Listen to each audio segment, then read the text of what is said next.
കനയ്യകുമാറിന്റെ ജാമ്യാപേക്ഷ പരിഗണിക്കാൻ സുപ്രീംകോടതി വിസമ്മതിച്ചു. കീഴ്ക്കോടതിയിലുള്ള കേസിൽ നേരിട്ട് ജാമ്യം പരിഗണിക്കുന്നത് ശരിയല്ലെന്ന് ചൂണ്ടിക്കാട്ടിയാണ് സുപ്രീംകോടതിയുടെ നടപടി. ജാമ്യാപേക്ഷ ഹൈക്കോടതി പരിഗണിക്കണമെന്നും സുപ്രീംകോടതി നിർദ്ദേശിച്ചു. എല്ലാ കോടതികളും സുരക്ഷിതമല്ലെന്ന് കരുതുന്നില്ലെന്നും ജസ്റ്റിസുമാരായ ജെ ചെലമേശ്വരും AM സാപ്രയും ഉൾപ്പെട്ട ബെഞ്ച് പറഞ്ഞു. കൂടുതൽ വിവരങ്ങളുമായി ഇപ്പോൾ സന്തോഷ് സർലിംഗ് ചേരുന്നുണ്ട്. സന്തോഷ്, എന്തൊക്കെയാണ് വിവരങ്ങൾ? കീഴ്ക്കോടതികളിൽ സുരക്ഷയില്ലാത്തതുകൊണ്ടാണ് സുപ്രീം കോടതിയെ സമീപിക്കേണ്ടി വന്നതെന്ന് അറിയിച്ചാണ് കനയ്യയുടെ അഭിഭാഷക ഇന്ന് ജാമ്യ ഹർജിയിൽ വാദം ആരംഭിച്ചത് പോലും. പട്യാല കോടതിയിൽ നടന്നത് ഒരു പ്രത്യേക സാഹചര്യം മാത്രമല്ല, അത് ജീവന് നേരെയുള്ള ആക്രമണമായിരുന്നുവെന്ന് കനയ്യയുടെ അഭിഭാഷക ബൃന്ദ ഗോവർ അറിയിച്ചു. കേന്ദ്ര സർക്കാരും ദില്ലി പോലീസുമാകട്ടെ ഈ ജാമ്യ ഹർജിയെയും ഈ വാദങ്ങളെയും ശക്തമായി എതിർത്തു. കീഴ്ക്കോടതിയിൽ സുരക്ഷയില്ല എന്നത് ജാമ്യത്തിനുള്ള കാരണമല്ല എന്നായിരുന്നു ദില്ലി പോലീസിന്റെ വാദം. സുപ്രീം കോടതി കനയ്യയ്ക്ക് ജാമ്യം അനുവദിച്ചാൽ അത് തെറ്റായ ഒരു സന്ദേശം രാജ്യത്തിന് നൽകുമെന്ന് കേന്ദ്ര സർക്കാരും വാദിച്ചു. ഇതേ തുടർന്ന് കനയ്യയോട് ദില്ലി ഹൈക്കോടതിയെ സമീപിക്കാൻ സുപ്രീം കോടതി പറഞ്ഞു. കനയ്യയ്ക്ക് അവരുടെ അഭിഭാഷകർക്ക് കോടതിയിൽ ഹാജരാകാനും അവിടെ വാദിക്കാനും വേണ്ടത്ര സുരക്ഷ നൽകാനും സുപ്രീം കോടതി നിർദ്ദേശം നൽകി. ഈ ഹർജിയിൽ വേഗത്തിൽ തീരുമാനമെടുക്കണം ഹൈക്കോടതി. അതേസമയം കഴിഞ്ഞ തവണ സുരക്ഷയ്ക്കായി സുപ്രീം കോടതി നൽകിയ നിയന്ത്രണങ്ങൾ ലംഘിച്ചുകൊണ്ടാണ് BJP അനുകൂല അഭിഭാഷകർ അക്രമം നടത്തിയെന്ന് കനയ്യയുടെ അഭിഭാഷകർ പറഞ്ഞെങ്കിലും ജസ്റ്റിസ് ചെലമേശ്വറിന്റെ നേതൃത്വത്തിലുള്ള ബെഞ്ച് ഈ വാദം അംഗീകരിച്ചില്ല. പട്യാല ആക്രമണത്തെ ലഘൂകരിക്കാനും ഇതിനിടയിൽ ദില്ലി പോലീസിന്റെ അഭിഭാഷകൻ ശ്രമിച്ചു. പ്രശസ്തരും സിനിമാ താരങ്ങളും തീവ്രവാദികളും എത്തുമ്പോൾ കോടതികളിൽ ജനം കൂടാറുണ്ടെന്നായിരുന്നു ദില്ലി പോലീസ് ഇക്കാര്യത്തിൽ നൽകിയ വ്യാഖ്യാനം. പട്യാല ആക്രമണത്തെ തുടർന്ന് സുപ്രീം കോടതി നേരത്തെ നിയോഗിച്ച 5-അംഗ കമ്മീഷൻ സംഭവത്തെക്കുറിച്ചുള്ള റിപ്പോർട്ട് രേഖാമൂലം നൽകി. ഇത് പരസ്യമാക്കണമെന്ന് കമ്മീഷൻ തന്നെ ആവശ്യപ്പെട്ടെങ്കിലും അക്കാര്യത്തിൽ തിങ്കളാഴ്ച തീരുമാനമെടുക്കാമെന്നാണ് സുപ്രീം കോടതി ഇപ്പോൾ അറിയിച്ചിരിക്കുന്നത്. സന്തോഷ് സർലിംഗ് ദില്ലിയിൽ നിന്നും. കനയ്യകുമാറിനെ ദേശവിരുദ്ധനാക്കിയ വീഡിയോ വ്യാജമെന്ന് തെളിയുന്നു. പ്രസംഗത്തിന്റെ വീഡിയോയിൽ മുദ്രാവാക്യങ്ങൾ എഡിറ്റ് ചെയ്ത് ചേർത്തതാണെന്ന് വീഡിയോയിൽ വ്യക്തമാകുന്നുണ്ട്. ഇന്ത്യ ടുഡേയാണ് യഥാർത്ഥ പ്രസംഗം പുറത്തുവിട്ടത്. കഴിഞ്ഞ ദിവസമാണ് പ്രമുഖ ദേശീയ ചാനൽ കനയ്യകുമാറിനെതിരെ വീഡിയോ പുറത്തുവിട്ടത്. JNU വിദ്യാർത്ഥി യൂണിയൻ ചെയർമാൻ കനയ്യകുമാർ രാജ്യദ്രോഹ മുദ്രാവാക്യം വിളിച്ചിട്ടില്ലെന്ന് വ്യക്തമാക്കുന്ന വീഡിയോ ആണ് ഇന്ത്യ ടുഡേ ചാനൽ പുറത്തുവിട്ടത്.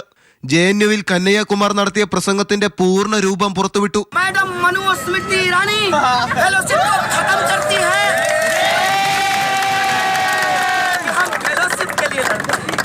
इनकी सरकार हायर एजुकेशन के अंदर 17% बजट को कट किया है.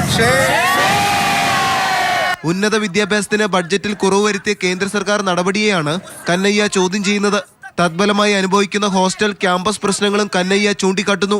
ഭഗത് സിംഗിന്റെ പേരിലുള്ള വിമാനത്താവളത്തിന്റെ പേര് മാറ്റാൻ ശ്രമിച്ച ഹരിയാന സർക്കാരിനെതിരെയും രൂക്ഷ വിമർശനം കനയ്യ ഉയർത്തി. രാജ്യത്തെ ജനാധിപത്യ നീതിന്യായ വ്യവസ്ഥകളിൽ ഉറച്ച വിശ്വാസമുണ്ടെന്നും ഭരണഘടനയ്ക്ക് നേരെ വിരൽ ചൂണ്ടുന്നവരോട് പൊറുക്കാനാകില്ലെന്നും കനയ്യ പറയുന്നു. രാജ്യത്തെ 80% വരുന്ന ദരിദ്ര ഇന്ത്യക്കാർക്ക് വേണ്ടിയാണ് തങ്ങൾ പോരാടുന്നതെന്നും കനയ്യ വ്യക്തമാക്കുന്നു.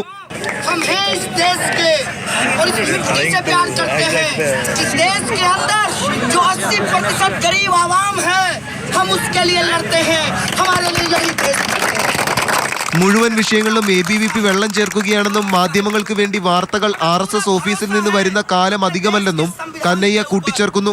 എന്നാൽ കേന്ദ്ര സർക്കാർ നിലപാടിനെതിരെ നടത്തിയ ഈ പ്രതിഷേധത്തിനാണ് കനയ്യയെ രാജ്യദ്രോഹ കുറ്റം ചുമത്തി പോലീസ് അറസ്റ്റ് ചെയ്തിരിക്കുന്നത്. മുൻപ് ഒരു ദേശീയ ചാനൽ പുറത്തുവിട്ടത് എഡിറ്റ് ചെയ്ത വ്യാജ വീഡിയോ ആയിരുന്നെന്നും വ്യക്തമായി. ഇതോടെ കേന്ദ്ര സർക്കാരിന് ഒത്താശ ചെയ്തുള്ള ദില്ലി പോലീസിന്റെ കള്ളക്കളികൾ പുറത്തുവരികയാണ്. News bureau, Delhi.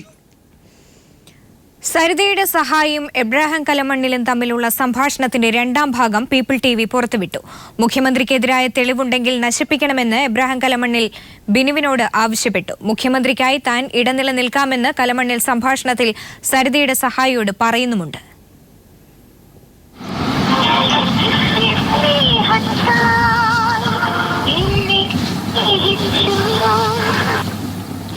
ഹലോ, നമസ്കാരം സാർ. വിനുവാണ്.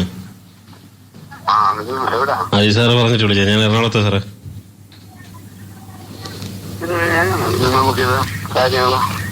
എന്താണ് സാർ പറഞ്ഞാൽ മതി. എന്റെ സാർ പറഞ്ഞ സാറോട് സംസാരിക്കാൻ കാര്യം സംസാരിക്കണമെന്ന് പറഞ്ഞു. ഞാനല്ല പറയുന്നത്, ഞാൻ നമ്മുടെ പുള്ളിക്കാരുമായിട്ട് സംസാരിക്കണം. എങ്ങനെ കാര്യം നമുക്കത് ക്ലിയർ ആക്കാൻ പറ്റുമോ? അതോ നമ്മൾ കമ്മ്യൂണിക്കേറ്റ് അപ്പൊ അതുകൊണ്ട് ഞാൻ പറയാൻ വന്നത് അവിടെ എന്താ നമ്മള് പറഞ്ഞില്ല മറ്റേ ഞാനിപ്പോ നാളെ മറ്റേ കക്ഷി കണ്ടിട്ട് കാരണം ഞാനൊന്ന് ഒരു കമ്മ്യൂണിക്കേഷൻ കഴിഞ്ഞു. അപ്പം അവരാരാണ്ട് തിരിച്ചിട്ടാണ് ആരാണ്ടൊക്കെ പറഞ്ഞ ആ പിടിച്ചില്ലയോ ആ കിട്ടിയില്ലയോ കൊടുത്തില്ലയോ അവർ ചോദിക്കുന്നുണ്ട്. പക്ഷെ നമുക്കൊന്നും അറിയത്തില്ല. ഞാൻ പറഞ്ഞു എന്ന് പറഞ്ഞിട്ട് ഞാൻ വിളിക്കുന്നത്. അപ്പൊ അത് അവിടെ ഇവിടെ എല്ലാം കൂടെ കുളമാക്കിയാലൊന്നും നടക്കുന്നില്ല. ഒരാളുടെ കാര്യം പറയുന്നു ആ ആൾ ചെയ്യുന്നല്ലോ ആ ഒരു കാര്യം ഇത് ഒത്തിരി കാലം മുമ്പേ ഇതെല്ലാം ഇത് ക്ലിയർ ചെയ്യാൻ പറ്റും സാറേ. പക്ഷെ ഇത് ആരും അത് അല്ലാതെ ആരും ചെയ്തെന്ന് പറയാൻ അവരുടെ ധാരണയ്ക്ക് കുഴപ്പമൊന്നുമില്ല. അങ്ങനെ പക്ഷെ ഞാൻ അറിഞ്ഞത് വലിയ രീതിയിലൊക്കെ കാര്യങ്ങൾ അറിയേണ്ട പുസ്തകങ്ങളാണ് ചെയ്തതും ചെയ്യുന്നതും ഒക്കെ അവരൊക്കെ പറഞ്ഞു. അല്ലെങ്കിൽ അവരോ അതിന്റെ അന്നുള്ള രീതിയിലോട് ഞാൻ ഇതിനകത്ത് കാണുന്നത് അത് എന്താ പറ്റി ഞാനത് ഒരു കാര്യം ഏറ്റാൽ അത് ഒന്നും കിട്ടിച്ചു തരാം. പക്ഷെ അത് എന്താണ് എങ്ങനെയാണ് കാര്യം ഇപ്പൊ ഇത്രയും ഞങ്ങൾക്ക് ഇതാവത് പറയുന്നു. പക്ഷെ കുഴപ്പമുണ്ട് കുഴപ്പമുണ്ടാകും കുഴപ്പമുണ്ടാകും എന്ന് പറഞ്ഞപ്പോൾ അതെന്താണ് ഏതാണെന്ന് ചോദിച്ചത്. ഞാൻ പറഞ്ഞു ഞാനത് പറയാമെന്ന് പറഞ്ഞു. അപ്പൊ അതുകൊണ്ടാണ് ഇപ്പൊ ഏത് രീതിക്ക് എന്താണ് ചെയ്യേണ്ടതെന്ന് സാറ് പറഞ്ഞാൽ മതി, നമുക്കത് ആലോചിക്കാം. അല്ലാതെ അതല്ല നമുക്ക് എന്തെങ്കിലും കുഴപ്പത്തിൽ വരുത്താനുള്ള കാര്യം നമ്മുടെ ഉണ്ടോ അതാവണം. സോളാർ കമ്മീഷൻ എബ്രഹാം കലമണ്ണിലിനെ വിസ്തരിച്ചു. സോളാർ കേസുമായി തനിക്ക് യാതൊരു ബന്ധവുമില്ലെന്ന് കലമണ്ണിൽ കമ്മീഷനെ അറിയിച്ചു. മുഖ്യമന്ത്രിയെ 30 വർഷമായി അറിയാമെന്നും അദ്ദേഹം പറഞ്ഞു. നിയമസഭാ സീറ്റിനെ ചൊല്ലി കേരള കോൺഗ്രസ് മാണി ഗ്രൂപ്പിനുള്ളിൽ പൊട്ടിത്തെറി. ജോസഫ് വിഭാഗത്തിന് 2 സീറ്റ് മാത്രമേ അനുവദിക്കൂ എന്ന KM മാണിയുടെ നിലപാടാണ് പാർട്ടിക്കുള്ളിൽ പ്രതിസന്ധിക്ക് ഇടയാക്കിയിരിക്കുന്നത്. മാണിയുടെ കടുംപിടുത്തം അംഗീകരിക്കേണ്ടതില്ലെന്നാണ് ജോസഫ് ഗ്രൂപ്പിലെ പ്രബല വിഭാഗത്തിന്റെ നിലപാട്. ബാർക്കോഴ കേസിൽ KM മാണി രാജിവെച്ചതോടെയാണ് ഇരുവിഭാഗവും തമ്മിൽ അകൽച്ച കൂടിയത്. മാണിക്കൊപ്പം PJ ജോസഫും മന്ത്രിസ്ഥാനം ഒഴിയണമെന്ന നിലപാട് ജോസഫ് ഗ്രൂപ്പ് അംഗീകരിക്കാതിരുന്നതാണ് അകൽച്ചയ്ക്ക് ഇടയാക്കിയത്. മുതിർന്ന നേതാക്കളായ PJ ജോസഫിനും TU കുരുവിളയ്ക്കും മാത്രം സീറ്റ് നൽകിയാൽ മതിയെന്ന തീരുമാനമാണ് KM മാണി ഇപ്പോൾ കൈക്കൊണ്ടിരിക്കുന്നത്. ജോസഫ് ഗ്രൂപ്പ് കഴിഞ്ഞ തവണ മത്സരിച്ച കടുത്തുരുത്തിക്ക് പകരം ഏറ്റുമാനൂർ സീറ്റാണ് നൽകുകയെന്നും സൂചനയുണ്ട്. കടുത്തുരുത്തി MLA മോൻസ് ജോസഫ് ഇതിൽ കടുത്ത അസംതൃപ്തിയിലാണ്. മാണിയുടെ നിലപാട് അംഗീകരിച്ച് മുന്നോട്ടു പോയാൽ Francis George, KC Joseph, Antony Raju തുടങ്ങിയ പ്രമുഖ നേതാക്കൾക്ക് മത്സരരംഗത്ത് നിന്ന് വിട്ടുനിൽക്കേണ്ടിയും വരും. ഇത് ജോസഫ് ഗ്രൂപ്പിനെ സംബന്ധിച്ചിടത്തോളം വലിയ തിരിച്ചടിയാകും. കഴിഞ്ഞ തവണ മാണി ഗ്രൂപ്പിന് ലഭിച്ച 15 സീറ്റുകളിൽ 4 ജോസഫ് ഗ്രൂപ്പ് മത്സരിച്ചത്. തൊടുപുഴ, കോതമംഗലം, കടുത്തുരുത്തി, കുട്ടനാട് എന്നീ സീറ്റുകളായിരുന്നു അത്. അതിൽ കുട്ടനാട് മാത്രമാണ് അവർക്ക് നഷ്ടമായിരുന്നത്. ഇത്തവണ കൂടുതൽ സീറ്റുകൾ വേണമെന്ന ആവശ്യം ഉയർത്തുന്നതിനിടയിലാണ് മാണിയുടെ കടുംപിടുത്തം. മാണി നിലപാട് മാറ്റിയില്ലെങ്കിൽ ശക്തമായ തീരുമാനം കൈക്കൊള്ളണമെന്നാണ് ജോസഫ് ഗ്രൂപ്പിലെ പ്രബല വിഭാഗത്തിന്റെ കാഴ്ചപ്പാട്.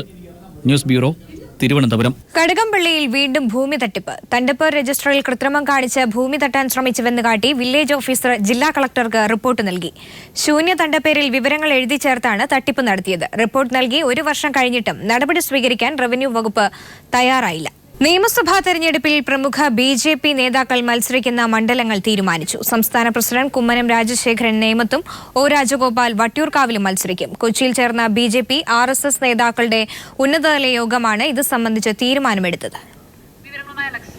കൂടുതൽ വിവരങ്ങളുമായി ഇപ്പോൾ അലക്സ് ചേരുന്നുണ്ട്. അലക്സ്, വിവരങ്ങൾ.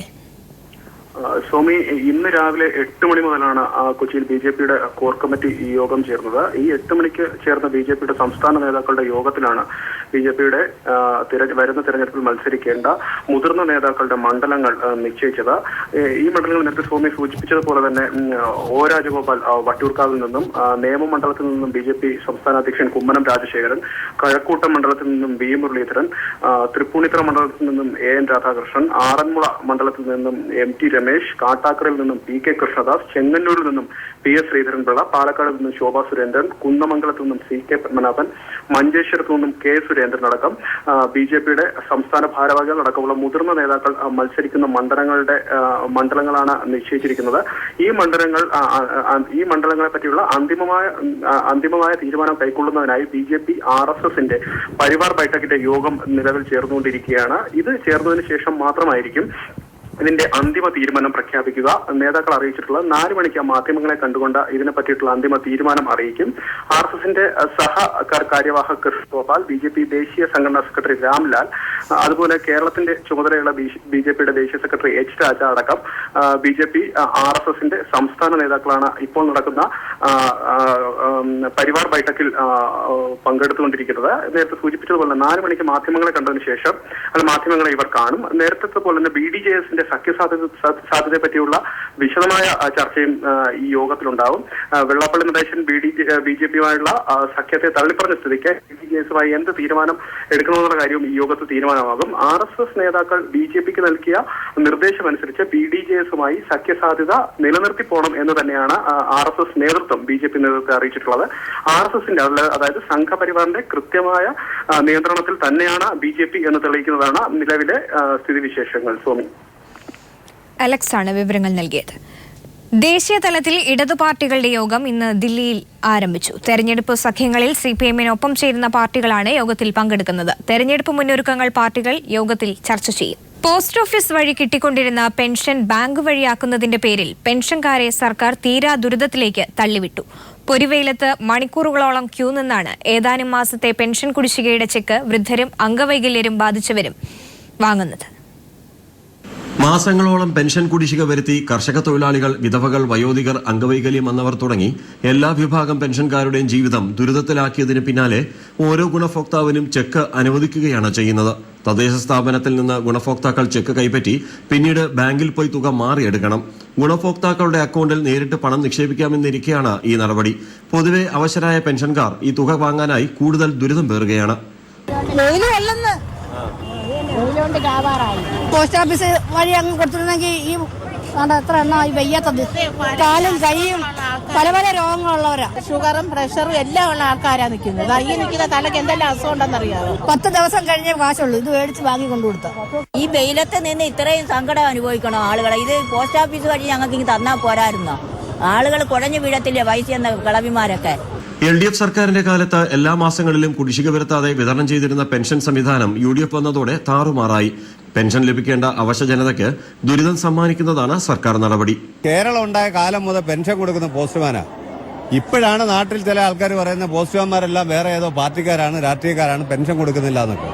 ഇത് ഏറ്റവും അപഹാസ്യമായൊരു നിലപാടാണ്. ഈ നാട്ടിലെ ഏറ്റവും സാധാരണക്കാരും വെറും പാവങ്ങളും ആയിട്ടുള്ള മനുഷ്യരോട് ചെയ്യുന്ന ഏറ്റവും വലിയ ക്രൂരതയാണ്. കഴിഞ്ഞ LDF സർക്കാരിന്റെ കാലത്ത് ഓണത്തിന് മുൻകൂറായി പെൻഷൻ നൽകിയിരുന്നു. ഇക്കുറി ഓണക്കാലത്ത് പോലും ക്ഷേമ പെൻഷൻ മാസങ്ങളോളം കുടിശ്ശികയായി. മണി ഓർഡറായി വീട്ടിലെത്തിയിരുന്ന പെൻഷൻ ബാങ്കിൽ പോയി വാങ്ങേണ്ട സ്ഥിതിയുമുണ്ടായി. പലർക്കും ഇപ്പോഴും അക്കൗണ്ട് പോലും ഇല്ല എന്നതാണ് മറ്റൊരു പ്രശ്നം. പണം ഇല്ലാത്തപ്പോഴും ദുരിതം, പണം വാങ്ങാനും ദുരിതം. സർക്കാർ വിതയ്ക്കുന്നതാണ് ഈ ദുരിതങ്ങളെല്ലാം. ക്യാമറമാൻ പ്രമോദ് പന്തിയോടിനൊപ്പം രാജ്കുമാർ. പത്താൻകോട്ട് വ്യോമസേനാ താവളത്തിലുണ്ടായ ഭീകരാക്രമണവുമായി ബന്ധപ്പെട്ട് പാകിസ്ഥാനിൽ കേസ് രജിസ്റ്റർ ചെയ്തു. ആരുടെയും പേര് പരാമർശിക്കാതെയാണ് FIR രജിസ്റ്റർ ചെയ്തിരിക്കുന്നത്. പത്താൻകോട്ട് ഭീകരാക്രമണ കേസിലെ മുഖ്യ സൂത്രധാരനെന്ന് കരുതുന്ന മസൂദ് അസറിന്റെ പേര് FIRലില്ല. ആഭ്യന്തര മന്ത്രാലയ ഡെപ്യൂട്ടി സെക്രട്ടറി അത്സാസ് ഉദ്ദിനാണ് കേസിലെ പ്രധാന പരാതിക്കാരൻ. ഇന്ത്യ കൈമാറിയ ഫോൺ നമ്പറുകളും വിവരങ്ങളും FIRൽ നൽകിയിട്ടുണ്ട്. ജനുവരി 2-നാണ് പത്താൻകോട്ട് വ്യോമസേനാ താവളത്തിൽ ഭീകരാക്രമണമുണ്ടായത്. US പ്രസിഡന്റ് സ്ഥാനത്തേക്ക് മത്സരിക്കുന്ന റിപ്പബ്ലിക്കൻ പാർട്ടി സ്ഥാനാർത്ഥി ഡൊണാൾഡ് ട്രംപിനെതിരെ ആഞ്ഞടിച്ച് ഫ്രാൻസിസ് മാർപ്പാപ്പ. മനുഷ്യർക്കിടയിൽ മതിൽ കെട്ടുന്നവർ ക്രിസ്ത്യാനികളല്ലെന്ന് മാർപ്പാപ്പ പറഞ്ഞു. മെക്സിക്കോയിൽ നിന്നുള്ള അനധികൃത കുടിയേറ്റം തടയുന്നതിന് മതിൽ കെട്ടുമെന്ന് ട്രംപ് കഴിഞ്ഞ ദിവസം പറഞ്ഞിരുന്നു. ഇതിനെതിരെയാണ് മാർപ്പാപ്പ രംഗത്ത് വന്നത്. മനുഷ്യർക്കിടയിൽ പാലം പണിയുന്നവരാകണം ക്രിസ്ത്യാനികളെന്ന് മാർപ്പാപ്പ പറഞ്ഞു. എന്നാൽ മാർപ്പാപ്പയുടെ വാക്കുകൾ നിർഭാഗ്യകരമായി പോയെന്ന് ഡൊണാൾഡ് ട്രംപ് പ്രതികരിച്ചു. Alappuzha Chengannur Mulappuzha CPIM local committee ഓഫീസിന് നേരെ ആക്രമണം. ഓഫീസിന് നേരെ സ്ഫോടക വസ്തുക്കൾ എറിഞ്ഞു. പബ്ലിക് പ്രോസിക്യൂട്ടറുടെ നിയമലംഘനം ചോദ്യം ചെയ്ത പോലീസുകാരനെതിരെ കേസെടുത്തതിൽ പ്രതിഷേധമുയരുന്നു. തൃശൂർ ട്രാഫിക് സ്റ്റേഷനിലെ സിവിൽ പോലീസ് ഓഫീസർ ജോഷിക്കെതിരെ കേസെടുത്തതിലാണ് പോലീസ് ഉദ്യോഗസ്ഥർക്കിടയിൽ പ്രതിഷേധം ശക്തമാകുന്നത്. വഴിയിൽ തടഞ്ഞ് അപമാനിക്കാൻ ശ്രമിച്ചെന്ന് ചൂണ്ടിക്കാട്ടി പബ്ലിക് പ്രോസിക്യൂട്ടർ പയസ് മാത്യു നൽകിയ പരാതിയിലാണ് പോലീസുകാരനെതിരെ കേസെടുത്തത്. വാഹനം തടഞ്ഞു നിർത്തി മനഃപൂർവ്വം അപമാനിക്കാൻ ശ്രമിച്ചുവെന്ന് ചൂണ്ടിക്കാട്ടി പബ്ലിക് പ്രോസിക്യൂട്ടർ പയസ് മാത്യു നൽകിയ പരാതിയിലാണ് പോലീസ് ഉദ്യോഗസ്ഥനായ ജോഷിക്കെതിരെ കേസെടുത്തത്. നിയമലംഘനം ശ്രദ്ധയിൽപ്പെടുത്തിയ പോലീസുകാരനെതിരെ കേസെടുത്തതിലാണ് ഉദ്യോഗസ്ഥർക്കിടയിൽ പ്രതിഷേധം ഉയരുന്നത്. തെറ്റായി വാഹനം പാർക്ക് ചെയ്ത പയസ് മാത്യുവിനെ മാന്യമായി സമീപിച്ചാണ് ട്രാഫിക് ഡ്യൂട്ടിയിലുണ്ടായിരുന്ന ജോഷി ഇക്കാര്യം പറഞ്ഞത്. തെറ്റ് ചൂണ്ടിക്കാട്ടിയ ഉദ്യോഗസ്ഥന് നേരെ പയസ് മാത്യു കയർക്കുന്ന ദൃശ്യങ്ങൾ പുറത്തുവന്നിരുന്നു. കൈ കാണിക്കുന്ന ആരെയും നോക്കിയിട്ടാണ് നീ കൈ കാണിക്കാൻ കേട്ടാ. നിന്റെ പേര്? പബ്ലിക് പ്രോസിക്യൂട്ടർ മൊബൈൽ ഫോണിൽ സംസാരിച്ച് വാഹനമോടിക്കുന്നതും ദൃശ്യങ്ങളിൽ വ്യക്തമായി. സംഭവത്തിന് ശേഷം CPO ജോഷി നൽകിയ പരാതിയിൽ പയസ് മാത്യുവിനെതിരെ കേസെടുത്തിരുന്നു. ഇതിന് പിന്നാലെയാണ് മനഃപൂർവ്വം അപമാനിക്കാൻ ശ്രമിച്ചുവെന്ന പയസ് മാത്യുവിന്റെ പരാതിയിൽ പോലീസുകാരനെതിരെ കേസെടുത്തത്. നിയമം നടപ്പാക്കാൻ ചുമതലയുള്ള ഉദ്യോഗസ്ഥനെ ജോലി ചെയ്തതിന്റെ പേരിൽ പീഡിപ്പിക്കാനുള്ള നീക്കമാണ് അധികാരികൾ സ്വീകരിക്കുന്നതെന്ന് ആരോപണമുയരുന്നു. News bureau, Thrissur. BCCIയുടെ നിർണായക യോഗം ഇന്ന് ചേരും. ലോധ റിപ്പോർട്ടിന്മേലുള്ള പരിഷ്കാരങ്ങൾ BCCIയിൽ നടത്തണമെന്നുള്ള സുപ്രീം കോടതി നിർദ്ദേശം യോഗം ചർച്ച ചെയ്യും. തമിഴ്നാട് ക്രിക്കറ്റ് അസോസിയേഷന്റെ തീരുമാനം ചർച്ചയിൽ നിർണായകമാകും.